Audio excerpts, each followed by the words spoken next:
Hey guys, welcome back to our channel. So ఈరోజు video ఏంటంటే, చాలామంది ఆడవాళ్ళకి డెలివరీ తర్వాత పొట్టు వచ్చేసిందండి. ఆ పొట్టను ఎలా తగ్గించుకోవాలని చాలా రకాల ప్రయోగాలు అయితే చేస్తూ ఉంటారు. సో నాకు తెలిసి అయితే ఒక బెస్ట్ టిప్ అయితే మీతో షేర్ చేసుకోవాలనుకుంటున్నాను.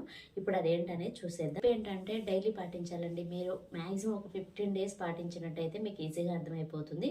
ఇంకొక విషయం ఏంటంటే, మన ఇంట్లో ఉండే వస్తువులతోటి ఈజీగా చేసుకోవచ్చండి, కానీ కంటిన్యూస్గా చేయాలి. సో నేనైతే డెలివరీ అయిన కొత్తలో అయితే ఇలాగే చేసేదాన్ని అనమాట.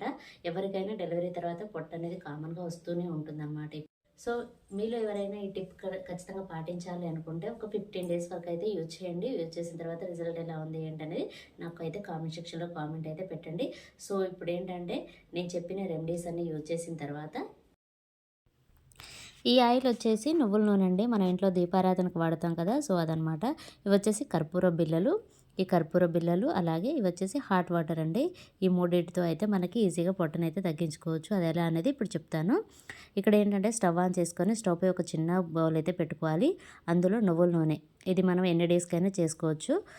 నువ్వుల నూనె వేసుకొని అందులో నేనైతే 3 కర్పూర బిళ్ళలు వేస్తున్నాను. ఎందుకంటే ఆయిల్ అనేది తక్కువగా తీసుకున్నాను కాబట్టి 3 కర్పూర బిళ్ళలు అయితే వేసి ఈ కర్పూర బిళ్ళలన్నీ కరిగేదాకా మనం అలాగే స్టవ్ పైన ఉంచేసుకోవాలి.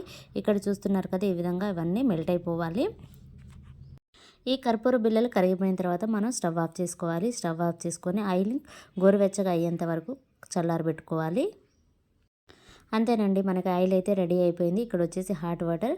మనం ఎర్లీ మార్నింగ్ బ్రష్ చేసిన తర్వాత ఈ హాట్ వాటర్ని ఒక గ్లాస్ వరకు అయితే తీసుకోవాలి. హాట్ వాటర్ అంటే నేను వీడియోలో చూపించినంత హాట్గా ఉండాల్సిన అవసరం లేదు. కొంచెం గోరువెచ్చగా ఉంటే సరిపోతుంది. గోరువెచ్చటి నీళ్ళు ఒక గ్లాస్ వరకు తీసుకోవాలి. మనం బ్రష్ చేసిన వెంటనే గోరువెచ్చటి నీళ్లు తాగిన తర్వాత మనం ఏదైతే ఆయిల్ తీసుకున్నామో ఆ ఆయిల్ అనేది మనం ప్రతిరోజు వేడైతే చేసుకోవాలండి. మనం ఒకరోజు ఆయిల్ తయారు చేసి పెట్టుకున్నా సరే, ప్రతిరోజు ఆయిల్ని అయితే హీట్ చేసుకోవాలి. హీట్ చేసుకొని మనకి ఎక్కడైతే పొట్ట కానీ లేకపోతే కొవ్వు పేరుకుపోయి ఉన్నదో ఆ ప్లేస్లో అయితే మనం డైలీ మర్దన అనేది చేసుకుంటూ ఉండాలన్నమాట. అది కూడా 2 హ్యాండ్స్ యూజ్ చేసుకొని చేసుకుంటూ ఉండాలి. ఒక 15 మినిట్స్ వరకు అయితే కంపల్సరీ చేస్తూ ఉండాలి. చేసిన తర్వాత మనం బాతింగ్ చేయొచ్చు. ఖచ్చితంగా 2 చేతులు అనేది యూజ్ చేయాలి. పర్సనల్ మనం పొట్ట పైన చేసుకుంటున్నట్టయితే 2 హ్యాండ్స్ అనేది యూజ్ చేసుకుంటూ చేసుకోవాలి. అదేవిధంగా మెడ పైన చేసుకున్నా సరే 2 హ్యాండ్స్ అనేది యూజ్ చేసుకుంటూ చేసుకోవాలి.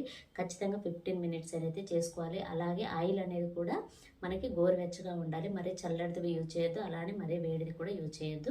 ఈ వీడియో కనుక మీకు నచ్చినట్లయితే ప్లీజ్ లైక్ చేయండి, షేర్ చేయండి, కామెంట్ చేయండి, అలాగే సబ్స్క్రైబ్ కూడా చేయండి. మీరు ఎవరైనా ఖచ్చితంగా పాటించినట్లయితే నాకు కామెంట్ సెక్షన్లో కామెంట్ కూడా పెట్టండి. Thanks for watching.